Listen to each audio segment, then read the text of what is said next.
अरे एक आप देखो, वैसी मीडिया तो है नहीं, ना तो कर लें तो काम। बैठ लो, कोई बात नहीं, बैठ लो, बैठ जाओ, बैठ जाओ। अच्छा, रोड़ा रोका ना करो, बैठ जाओ। आदरणीय सम्मानित मंच, सभी उपस्थित किसानों, नौजवान साथियों, पत्रकार बंधु और यहाँ पे झुंझुनू में आए हुए सभी जो किसान, पुलिस प्रशासन के लोग, और टेंट छोटा रह गया, आपके टेंट बड़ा भी लगवाना का काम करियो और लोग बैठ जाते। देखो, लड़ाई चल रही है दिल्ली में और लड़ाई शुरू करनी पड़ेगी यहां पे भी। मामला है कि एमएसपी पे 3 महीने से बैठा हुआ है किसान के, 3 बिल लेकर आगे भाई उनको वापसी कर लो, एमएसपी पे कानून बना दो। एमएसपी पे कानून नहीं बन रहे।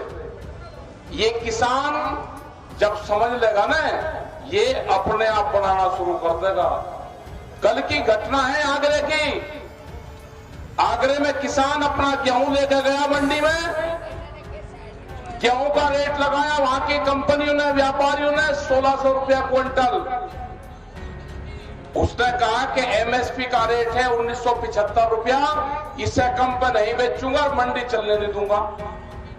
सारे तो अधिकारी आए भाई और उसका 1975 रुपए गेहूं बिका। गेहूं सबसे पहले मोर्चा आप लोगों को तोड़ना पड़ेगा। राजस्थान क्या गेहूं सबसे पहले आएगा मार्केट में। एमएसपी आपको लेनी पड़ेगी, अपनी एमएसपी। आपको एमएसपी नहीं मिलती तो अपना गेहूं भरो, 55 क्विंटल ले आओ एक ट्रैक्टर में, 20 क्विंटल गेहूं डाल लो और उसके आदमी में बैठ लो। क्योंकि ज्ञान सबको होना चाहिए कि क्यों नहीं मिल रहा। एक मंडी में है, उसमें पूरा एमएसपी पे भाव मिलता है। उस मंडी का नाम पता आपको कहां है? वह मंडी है दिल्ली के अंदर। अगर यहां पे भाव नहीं मिलेगा, आप ट्रैक्टर लेकर यहां से चल देना, अपना बोर या बिस्तर लेना, पार्लियामेंट के अंदर आपका पूरा भाव मिलेगा। वहां पर तुलाई होगी किसान की। या दिल्ली सरकार सुधर ले, कान खोल के सुन ले। अगर कोई पुलिस प्रशासन का लोग उसको जहां पे भी रोकने की कोशिश कोई विभाग करेगा, उसको एमएसपी पे खरीद करनी पड़ेगी, जो भी विभाग तो लगा खुद लगा। आप अपना अनाज लेकर चलो। आपके साथ में बहुत धोखा बहुत दिन से हुआ। आपको भी ज्ञान प्राप्त होगा कि दिल्ली में लोग क्यों बैठे। दिल्ली में जनसंख्या भी बढ़ेगी। आपने गेहूं काट के और अपना 5 क्विंटल अनाज लेकर चल देना आप दिल्ली की तरफ को। एक टोली 15 आदमी या 10 आदमी और अपना बैठ के होलियो दिल्ली की तरफ को। जो भी आदमी ये कहना प्रधानमंत्री ने कह रखा कि देश में कहीं में भी बेच सके, ये नहीं मना करेगा दिल्ली में नहीं बेच सकता। ये कहियो कि दिल्ली में बेचने जा रहा है या तो इसको खरीद लो। जो जहां रोकेगा उसकी खरीद कर लगा वही। और नहीं तो दिल्ली की मंडी बहुत बढ़िया है, जाते ही बिकेगा।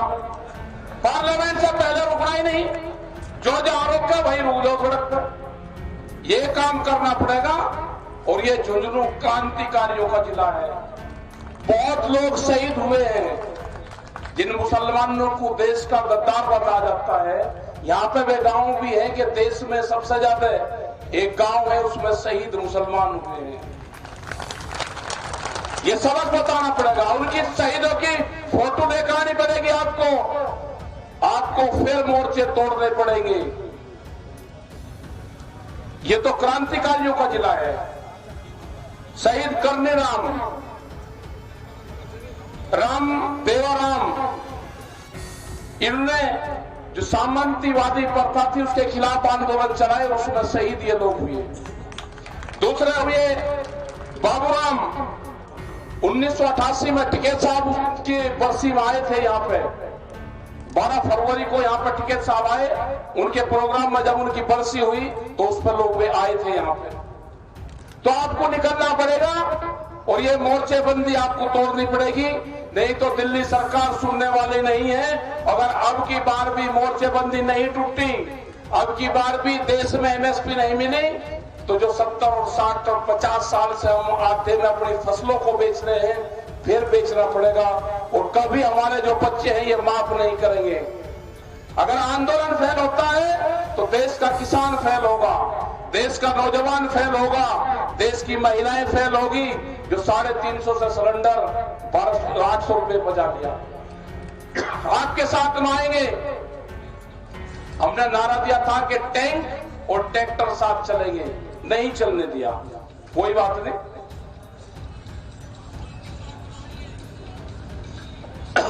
दूसरे वाले लोग चले गए, ट्रैक्टर और ट्रक साथ में चलेगा। इन पे भी अत्याचार है, ट्रक वालों पे भी। डीजल बहुत महंगा हो गया, बहुत भयंकर लुटाई है उनके साथ में भी। वे भी ट्रांसपोर्टर सब आपके साथ में आना चाहते हैं। क्या क्या रेट डीजल का हो गया, क्या करेंगे वे लोग? महंगाई का क्या हाल हो गया, नौजवान का क्या होगा? ये सारे सवाल हैं, इसमें चलना पड़ेगा, आपको उठना पड़ेगा। इसमें दिल्ली में आज भी कई लाख आदमी दिल्ली के चारों तरफ को हैं। ये पिछले 15 दिन से बिल्कुल चुपचाप है, नहीं है पानी में, तो कोई बात नहीं, गला खराब हो रहा, ये नींद में खराब हो जा, सोए नहीं जब तक। चिंता है किसानों की। ये जो हालात खराब हो रही है, ये इसलिए है कि कोई ना कोई बहाना ढूंढते रहते हैं। अभी इनका लास्ट बहाना था 10 दिन पहले के ये कम्युनिटी को आंदोलन है, अब वो भी फेल हो गया। ये 15 दिन से हम इनको देख रहे कि कोई ना कोई नया फार्मूला फिर लेकर आएंगे।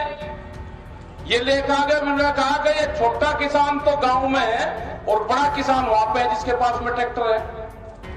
अब ये छोटे बड़े किसानों को बांटेंगे। हमने कहा कि एमएसपी पे अगर खरीद होगी तो छोटे किसान को सबसे ज्यादा लाभ होगा। जिसके पास में ट्रैक्टर नहीं है उसको भी लाभ होगा कि वो आधे रेट में अपना बाजरा बेच रहा है 11 रुपए किलो में, 1100 रुपए क्विंटल में, उसका 2100 रुपए बिक जाएगा। अगर उसके पास में 30 क्विंटल वो है तो उसको तो सीधा 30,000 रुपए का नुकसान है। उसी के लिए तो एमएसपी है। इनके बहकावे में मत आना। ये कौन कौन से फार्मूले लेकर आएंगे, ये क्या क्या आप लोग कहेंगे, इनके उसमें मत आना। गर्मी यहां पर बहुत रहेगी जब आप ये गेहूं की कटाई करोगे, लेकिन अपना तिरपाल विरपाल डाल के आप दिल्ली के जरा मोर्चा शाहजहांपुर वाला को संभाल लेना, हरियाणा में वहां पर लगा देना, वे रोक देंगे। आपको यो के गेहूं है बेचने जा रहे, तू खरीद ले भाई, जिसका बिकता है वापसी आपके रहियो, दूसरे को बेच दियो भाई। ये रोकेंगे तो रोकते, जो भी विभाग रोकेगा उसको खरीद करनी पड़ेगी। हमको इनको उलझाना पड़ेगा पूरी सरकारों को, और ज्यादा तरीके से इनको घेरना पड़ेगा। ये बगैर घिराई के नहीं मानेंगे। लुटेरे हैं, लुटेरे को भगाना पड़ेगा, भगाना।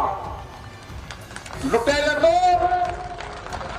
उनके पीछे तो लाठी लेके, क्योंकि लुटेरे रात को लूट करते हैं, ये दिन के लुटेरे हैं, इनको भगाना पड़ेगा। ये भागते हुए इसी रास्ते से जाएंगे वापसी, इनको भागते हुए भी चाटना पड़ेगा। अपनी तैयारी करो, गांव गांव अपनी कमेटियां बनाओ, अपने खेत में काम करो। बहुत लोग फसलों को जलाने का काम कर रहे हैं, उसको उजाड़ने का काम कर रहे हैं, वो ना करो। उसको कटिंग करके और उसको ले जाने का काम करो, ट्रैक्टर में रख के आप लेकर चलो दिल्ली की तरफ उसको। ये आंदोलन पूरे देश में चल रहा है, पूरे देश भर में हम जा रहे हैं। जो 40 लोग हैं गठबंधन के, वे सब लोग जा रहे हैं। हमने बार बार कहा कि सरकार उन 40 लोगों से बातचीत कर ले। 1 महीने से भी ज्यादा हो गया, 1.5 महीना हो गया। उनका टारगेट यह है कि किसान अपने खेत में काम करने जाएगा तो आंदोलन खत्म हो जाएगा। वो कह रहे कि अप्रैल में आंदोलन अपने आप उठ जाएगा। आपके गेहूं की कटाई मार्च में हो जाएगी। 15 अप्रैल के बाद में हरियाणा और उत्तर प्रदेश शुरू होगा, जो वो भाग है, तो उस टाइम पे इधर के लोगों की ज्यादा जरूरत पड़ेगी। तो अपनी तैयारी अभी से ही कर लेना, क्योंकि सरकार के साथ में लड़ाई लंबी चलेगी। अपना खान पीन का साधन वहां पे है, कुछ और ले आकर आ जाना। आटा दाल से ये आंदोलन चल रहा है पूरा। बिल वापसी 3 बिल है, उनके वापसी कराए बिना किसान घर नहीं जाएगा। एमएसपी पे कानून, आसाम का किसान यहां लड़ाई लड़ने नहीं आएगा। एमएसपी पे अगर कानून नहीं बनेगा तो पूरे देश के किसानों को नुकसान होगा, और ये हमारी जिम्मेदारी बनती है कि एमएसपी पे कानून बने। और सबसे ज्यादा जिम्मेदारी जो दिल्ली के आसपास के जो लोग हैं, दिल्ली के आसपास के 400 से 500 किलोमीटर का जो क्षेत्र है, उसकी जिम्मेदारी बनती है कि दिल्ली के जो आंदोलन चल रहे हैं उसमें हम ज्यादा भागीदारी अपनी दे। बहुत से इशू और भी आएंगे। 20 लाख करोड़ के आसपास कोरोना काल में सरकार ने एक निकाला कि 20 लाख करोड़ का खर्चा होगा, वो व्यापारियों को दिया गया। हमारे बच्चे स्कूल नहीं गए, उनकी भी फीस माफ हो जाती। जो स्कूल खुल रहे हैं, कुछ उनको दे देते, कुछ स्कूल वाले छोड़ देते, कुछ उनको सरकार मदद दे देती। पूरी फीस ली गई, एक भी पैसे की मदद नहीं करी गई। बच्चा स्कूल नहीं गया, फीस पूरी देनी पड़ी। यही हाल महंगाई का है। क्या हाल होगा भाई? कल उत्तराखंड में थे, पूरा पहाड़ के पहाड़ बर्बाद हो रहे हैं। बेरोजगारी, करोड़ों लोग जो नौजवान हैं, जो नौकरी की तलाश में थे, सब नौकरियां खत्म होती जा रही। बीएसएनएल जैसी संस्थाएं हमारी जा रही। रेलवे के बहुत कर्मचारी आने वाले टाइम पर निकाल ले जाएंगे। जो रेल नहीं चल रही, इनका पूरा मसौदा बनना है कि रेल लोग को बेचा जा रहा है, उनके रूट डिसाइड हो रहे हैं। और जो भी रेल चलेगी, एक आधी रेल चल रही है, उसको भाड़ा 10 गुना बढ़ गया उसका भाड़ा। रेल तो गरीब आदमी की भी थी, बिना पैसे वाला भी उसमें चल जाता था। और भी बहुत विभाग जा रहे हैं। किसानों का विभाग, इसको भी एक विभाग मानना, आमदनी का साधन मानना। इस पर सर्वे भी है किसानी पे। ये कंपनियां सर्वे करके दिया, इन्हें कहा कि कौन सा व्यापार अब हो सकता है। उन्होंने कहा कि दुनिया में एक व्यापार है, वो व्यापार है भूख का व्यापार। अनाज को इकट्ठा करो, जब आदमी को भूख लगेगी उसकी कीमतें बढ़ाओ। दुनिया का नया कॉन्सेप्ट आया, भूख पे व्यापार करने के लोग आगे। रोटियों को तिजोरी में बंद करने लोग आगे हैं। ये कंपनियां अनाज को तिजोरी में बंद हो गए, बड़े बड़े ताले लगेंगे। भूख कितनी लगेगी उसके आधार पे कीमतें तय होंगी। जैसे आपने देखा होगा कि आलू आज से अगर 1-1.5 महीना पहले था तो 40 और 30 रुपए किलो का उसका भाव था। जब किसान का नया आलू आ गया तो 5 और 6 रुपए किलो उसका भाव है। पूरा आलू का किसान बर्बाद हो गया, मरने के हालात पे है। यही हाल हर फसलों का है। जब जब कीमतें, आपकी फसलें आएगी तो कीमतें नीचे जाएगी। एमएसपी है नहीं, बड़े बड़े गोदाम बन गए, वहां पर अनाज इकट्ठा होगा। जब उनके पास में स्टोरेज की क्षमता बढ़ जाएगी, पूरा अनाज इकट्ठा हो जाएगा, कीमतें बढ़ाएंगे और फिर बेचेंगे। आम पब्लिक को भी मारेंगे और आम किसान को भी मारेंगे। तो ये आपने बड़ा प्रोग्राम यहां पे करा, सब लोगों ने बात सुनी और बहुत लोग आंदोलन में जुटे हुए, अपने घर नहीं जाएंगे वे। ये किसान घर जीत कर जाएगा दिल्ली से, लेकिन आप लोग का सहयोग चाहिए। यहां पे बहुत ट्रैक्टर है, यह भी आपको शायद पता होगा कि 10 साल पुराना ट्रैक्टर नहीं चलेगा। अगर जानकारी है तो हाथ उठा दो, और नहीं जानकारी है तो मत उठाओ। नई जानकारी है ना, जो भी ट्रैक्टर 10 साल पुराना है वो अब नहीं चलेगा। ये सरकार के ऑर्डर हो चुके हैं कि 10 साल पुराना ट्रैक्टर, डीजल से चलने वाला कोई भी चीज नहीं चलेगी। तो जिनके पास में 10 साल से ज्यादा पुराना ट्रैक्टर है वो जरा हाथ उठा दो। पुराना जिसने अभी 5-7 साल में खरीदा वो मत उठाओ, लेकिन 10 साल पुराना तो बहुत होंगे, बहुत ट्रैक्टर होंगे। दूसरा एक सवाल हो रहे हैं, उसमें जरूर मैं हाथ जरूर उठाऊंगा। सबसे प्यारी चीज जो है जीवन में आदमी के लिए वो उसका पुत्र होता है, सबका होता है।